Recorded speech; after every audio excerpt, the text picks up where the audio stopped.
pela Advocacia Geral da União, falará Sua Excelência o ministro Luiz Inácio Lucena Adams, advogado-geral da União. Excelentíssimo senhor presidente, Aires Brito, senhoras ministras, senhores ministros, senhora vice-procuradora-geral da República, doutora Débora. Senhor presidente, primeiro eu gostaria de registrar as homenagens da AGU à sua presidência, que inicia nessa primeira sessão, e lhe dizer que a AGU tem o enorme prazer de, assim como com as presidências que o antecederam, em colaborar e atuar em favor desse tribunal e de sua função primordial, aceitando o pleito do pacto que o senhor fez na sua posse, de defender a Constituição Federal Brasileira. Presidente, senhor relator, eu venho aqui, em nome da Advocacia Geral, defender esse tema que, de novo, retoma, já iniciar a discussão dos quilombolas na última sessão, mas retoma aqui a discussão racial no Brasil.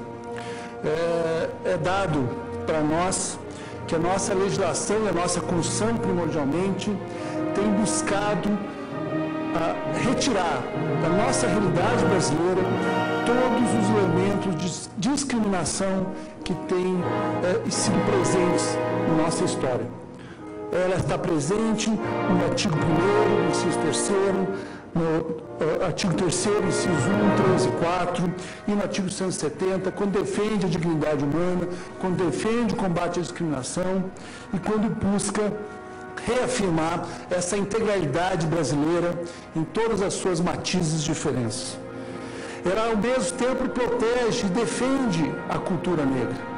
Ela defende a necessidade de preservar essa identidade, de buscar reforçar a identidade que é parte da nossa identidade nacional, seja nos anos 16, a Constituição, seja nos anos 17. Mas, ao mesmo tempo, o Brasil, desde 68, já incorporava a necessidade de combater a discriminação.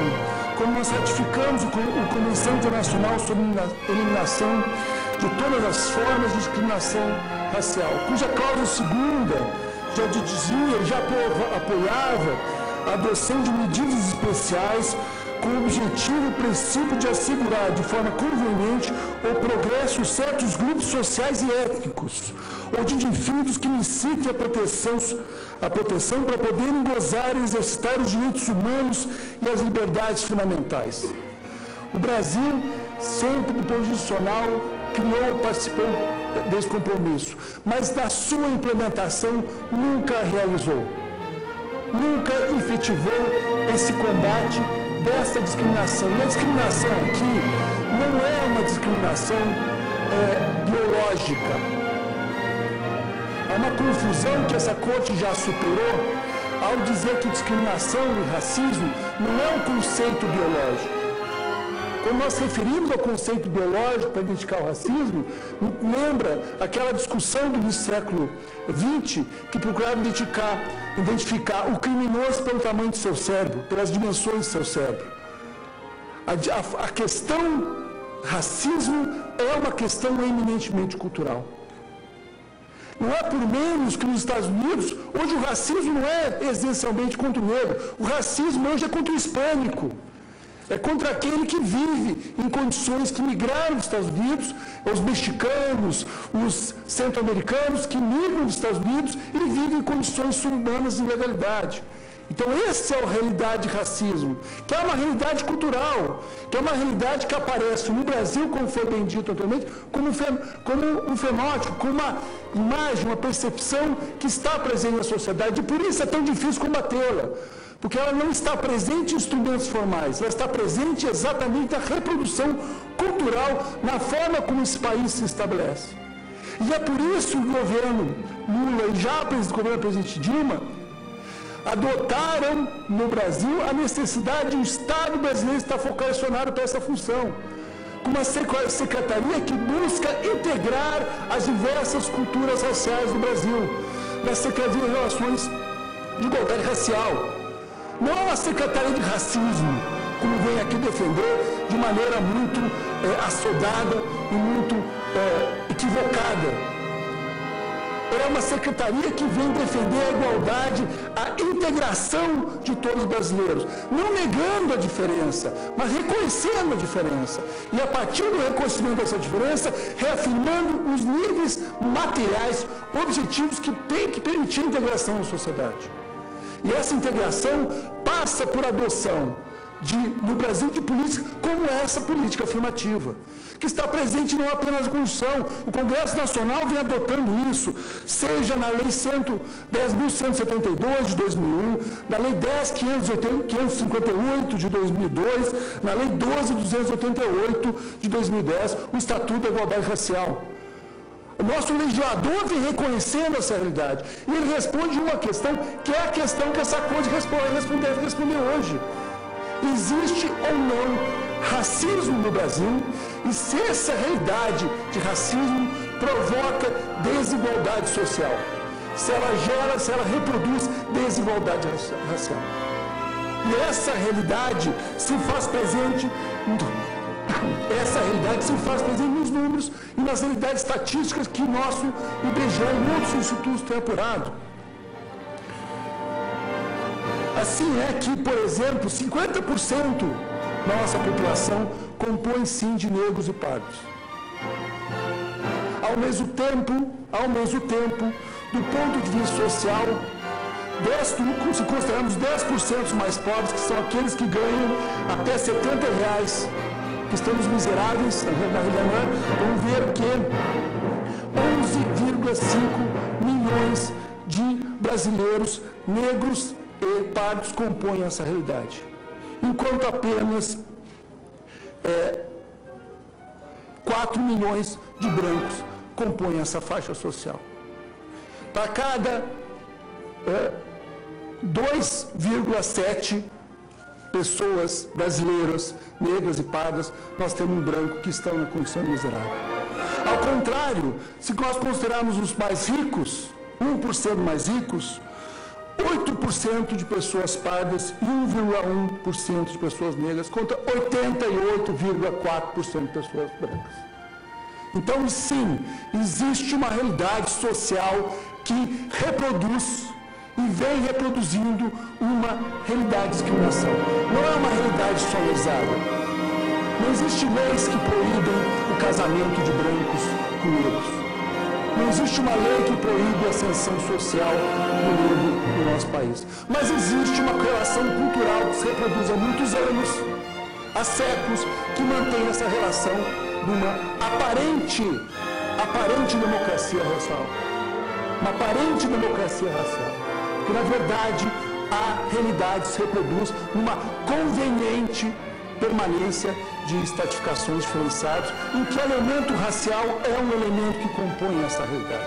Não é o único, é verdade, mas é um elemento. E ele tem que ser tratado. E se a resposta reconhecidamente for que há discriminação, é não só correto, como imperativo que se apoie e que se considere constitucional as políticas afirmativas de conteúdo racial. Exatamente porque elas vêm ao encontro do que a Constituição manda de combater a discriminação. Porque a discriminação não é só nas leis.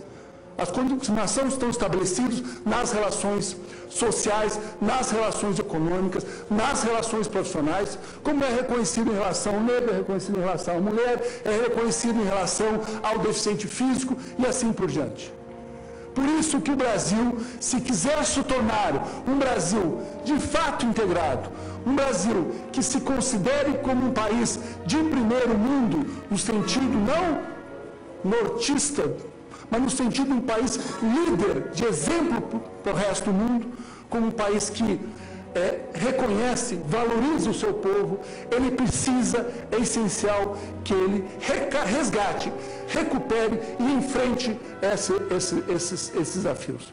E ao enfrentá-lo, resgate e reafirme uma maior realidade de respeito pela multiculturalidade que o Brasil possui.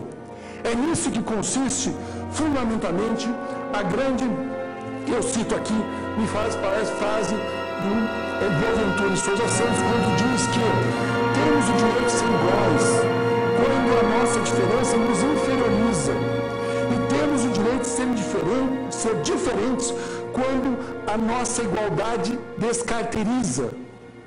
Daí a necessidade de uma igualdade que reconheça as diferenças e de uma diferença que produza, alimente, e de uma que não reproduza, alimente ou reproduza desigualdades. Ou seja, nós precisamos reafirmar institucionalmente políticas que enfrentem essa realidade. Não uma suposta pacificação que corresponde àquele carvão que está coberto de cinza, que ninguém vê que está aceso, que todos acham que está apagado, mas que permanece queimando. E que um dia, evidentemente, se torna uma grande fogueira. É exatamente porque nós precisamos abrir e ver onde estão essas situações de discriminação, essas situações de desfavorecimento de brasileiros e brasileiras, de todos os brasileiros. Sem exceção, é que nós devemos, de fato, apoiar, sustentar, indo ao encontro do nosso ditame constitucional para prevalecer políticas afirmativas como as universidades têm adotado. E vem adotando de maneira eficaz. Do ponto de vista da UNB, o resultado da participação dos estudantes cotistas na UNB não tem reduzido a qualidade meritocrática da UNB. Antes, pelo contrário, os dados objetivos que a UNB tem, ela já aprovou, já incorporou mais de 3 mil estudantes cotistas, no universo de 30 mil, ou seja, a UNB não está excluindo a política universalista, mas ela está preservando uma faixa para isso.